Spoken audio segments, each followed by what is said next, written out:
वक्त की पेंशन धारकों के लिए बहुत बड़ी और महत्वपूर्ण खबरें आ चुकी हैं। जी हां दोस्तों, ब्रेकिंग न्यूज के बारे में बात करें तो यहां पर 2500 तक बढ़ेगी मासिक पेंशन, महंगाई भत्ता और नए नियम को लेकर ब्रेकिंग न्यूज निकलकर सामने आ चुकी हैं। जी हां दोस्तों, 2500 तक आप सभी की पेंशन बढ़ने वाली है। मासिक पेंशन जो है 2500 होगी। इसके साथ साथ आपको महंगाई भत्ता मिलेगा और इसी को लेकर नए नियम यानी कि कर्मचारी भविष्य निधि संगठन के पेंशन को लेकर जो नियम बदलाव हुआ है, जो नियमों के अंदर बदलाव हुआ है, इसके बारे में दोस्तों आज ही इस वीडियो के अंदर बात करेंगे। इसी के साथ बात करने वाले हैं अगली बड़ी खबर के बारे में। पेंशन के अंदर बढ़ोतरी नहीं हुई तो किया जाएगा आंदोलन। जी हां दोस्तों, आप सभी के लिए फर्रुखाबाद से एपीएस 99 राष्ट्रीय संघर्ष समिति की बैठक में बड़ी खबर निकलकर सामने आ चुकी है, जिसमें अगर पेंशन के अंदर बढ़ोतरी नहीं की गई तो यहां पर बड़े आंदोलन को लेकर भी चेतावनी दे दी जा चुकी है। और इसी के साथ बात करने वाले हैं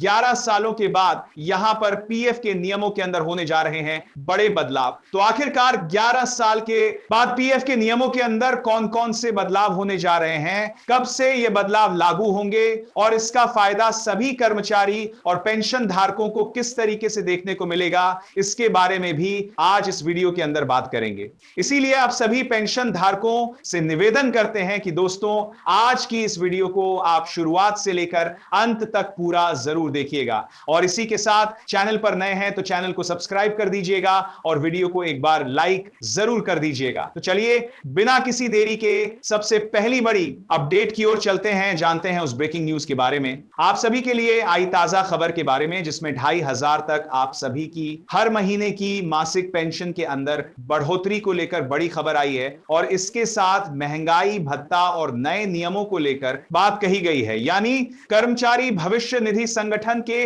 पेंशन नियमों के अंदर होने वाले बदलाव को लेकर जो बड़ी खबर आई है उसके बारे में आज इस वीडियो के अंदर चलिए विस्तार से बात करते हैं। कर्मचारी भविष्य निधि संगठन यानी कि ईपीएफओ ने पेंशन भोगियों के लिए कुछ बेहद महत्वपूर्ण और क्रांतिकारी बदलाव लागू करने का निर्णय लिया है। यह बदलाव देश भर के करोड़ों रिटायर्ड कर्मचारियों के जीवन में खुशहाली लाने वाले साबित होंगे। सबसे बड़ी खबर यह है कि न्यूनतम पेंशन की राशि में जबरदस्त इजाफा किया जा रहा है और साथ ही पेंशन धारकों को महंगाई भत्ता भी दिया जाएगा, जो अब तक केवल सरकारी कर्मचारियों को मिलता था। इसके अलावा डिजिटल सुविधाओं को भी और ज्यादा बेहतर बनाया गया है ताकि बुजुर्ग पेंशन भोगियों को किसी तरह की परेशानी ना हो। ये सभी सुधार सरकार की अच्छी सोच को दर्शाते हैं, जिसमें बुजुर्गों को सम्मानजनक और आरामदायक जीवन देने की प्रतिबद्धता भी शामिल बताई जा रही है। कर्मचारी पेंशन योजना 99 के अंतर्गत जो न्यूनतम पेंशन अब तक दी जा रही थी वह केवल 1000 प्रतिमाह की थी।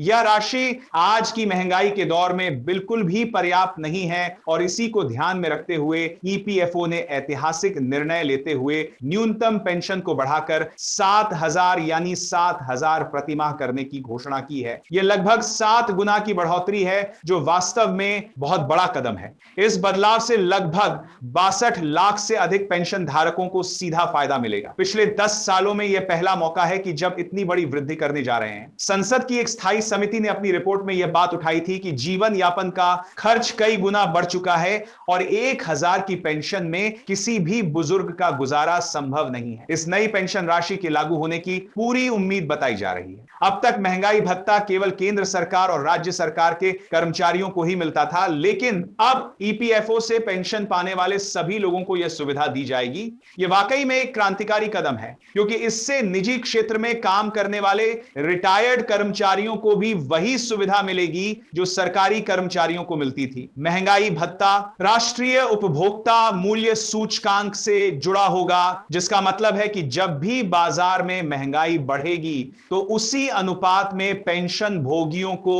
अतिरिक्त राशि भी मिलेगी। आज के समय में खाने पीने की चीजें, दवाइयां और रोजमर्रा की जरूरतों के दाम लगातार बढ़ रहे हैं। ऐसे में अगर पेंशन की राशि स्थिर रहती है तो पेंशन भोगियों की क्रय शक्ति कम हो जाती है। महंगाई भत्ते से यह समस्या हल हो जाएगी। यह भत्ता मूल पेंशन के अलावा अलग से दिया जाएगा और हर कुछ महीने में मुद्रास्फीति की दर के आधार पर इसकी समीक्षा और संशोधन किया जाएगा। इससे पेंशन धारकों की आर्थिक स्थिति सुधरेगी और वे जरूरतों को आसानी से पूरा कर सकेंगे।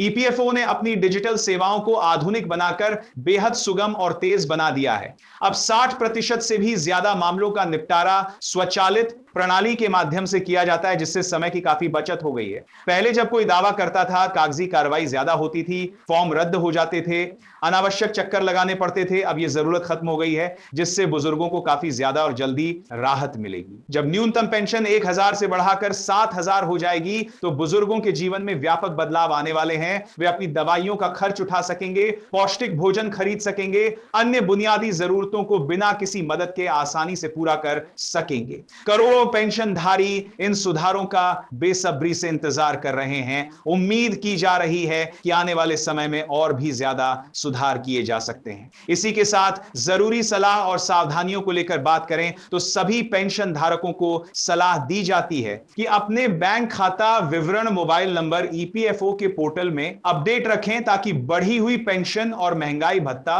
उन्हें समय पर मिल सके। ईपीएफओ की आधिकारिक वेबसाइट या हेल्पलाइन नंबर पर संपर्क करके नवीनतम जानकारी प्राप्त करते रहें। किसी भी तरह के एजेंट या बिचौलिया के चक्कर में ना पड़ें, क्योंकि ये सभी सुविधाएं सीधे ईपीएफओ द्वारा निशुल्क प्रदान की जाती हैं। अगर पेंशन में किसी तरह की देरी या समस्या आती है तो तुरंत संबंधित कार्यालय को सूचित करें। ध्यान रहे कि सभी आधिकारिक जानकारी केवल ईपीएफओ की वेबसाइट पर ही उपलब्ध है, इसीलिए किसी अफवाह या गलत सूचना पर विश्वास ना करें। इसी के साथ अगली बड़ी खबर को लेकर बात करें तो पेंशन बढ़ोतरी नहीं हुई तो किया जाएगा बड़ा आंदोलन, इसको लेकर बड़ी खबर है। जी हां दोस्तों, फर्रुखाबाद के अंदर ईपीएस 99 राष्ट्रीय संघर्ष समिति की बैठक हुई, जिसमें नेताओं ने केंद्र सरकार से पेंशन बढ़ाने की मांग की। यदि मांग पूरी नहीं हुई तो आंदोलन की भी चेतावनी दे दी है। जी हां दोस्तों, एम्प्लॉई पेंशन स्कीम 99 के तहत ईपीएस 99 राष्ट्रीय संघर्ष समिति की प्रांतीय बैठक जिले के बस अड्डे पर आयोजित की गई। बैठक में प्रांतीय अध्यक्ष ओम शंकर तिवारी, प्रांतीय समन्वयक जयूप सिंह परिहार, प्रांतीय उपाध्यक्ष अभिनंदन कुमार पांडे, प्रांतीय संयुक्त सचिव ज्ञान प्रकाश पाठक कानपुर मंडल, उपाध्यक्ष चंद्र प्रकाश, जिला अध्यक्ष उस्मान खान, जिला सचिव कश्मीर सिंह कटिहार ने कहा कि केंद्र सरकार ने इसी सत्र में पेश होने वाले बजट में पेंशन बढ़ोतरी की घोषणा करी नहीं हुई तो फरवरी में केंद्र के नेतृत्व में दिए गए निर्देशों के अनुसार पेंशन बढ़ोतरी करने को केंद्र सरकार के विरुद्ध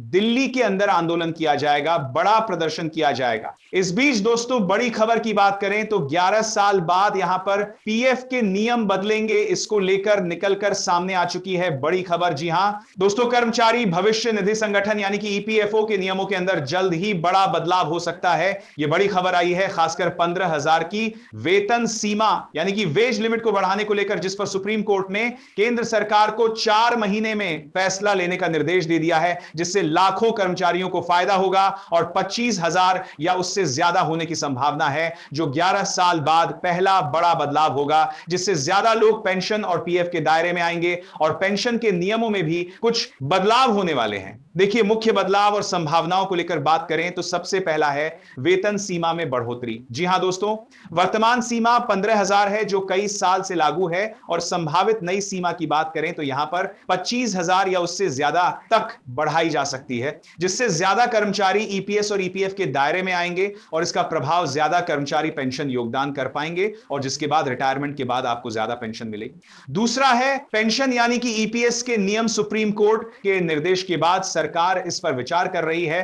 ताकि ज्यादा लोगों को पेंशन की सुरक्षा मिले। इससे ज्यादा कर्मचारियों को पेंशन योजना का लाभ मिलेगा, जो पहले ज्यादा सैलरी के कारण शामिल नहीं हो पाते थे। अब दोस्तों, इसके बाद तीसरा बात करें तो नौकरी छोड़ने पर निकासी यानी कि हाल के बदलाव को लेकर। तो दोस्तों, 75% निकासी को लेकर बात करें तो नौकरी छूटने के तुरंत बाद आप पीएफ का 75% निकाल सकते हैं। बाकी 25% के लिए 12 महीने तक बेरोजगार रहना जरूरी है। पहले यह अवधि कम थी और इसी के साथ पेंशन निकालने के लिए 36 महीने यानी 3 साल की बेरोजगारी अवधि को भी अनिवार्य रखा गया है। कुल मिलाकर बात करें तो अगले कुछ महीनों में ईपीएफओ के नियमों में महत्वपूर्ण बदलाव की उम्मीद है, खासकर वेतन सीमा बढ़ाने पर, जो कि करोड़ों कर्मचारियों के लिए बड़ा तोहफा हो सकता है और उनकी भविष्य की बचत को भी मजबूत करने का काम कर सकता है। धन्यवाद जी।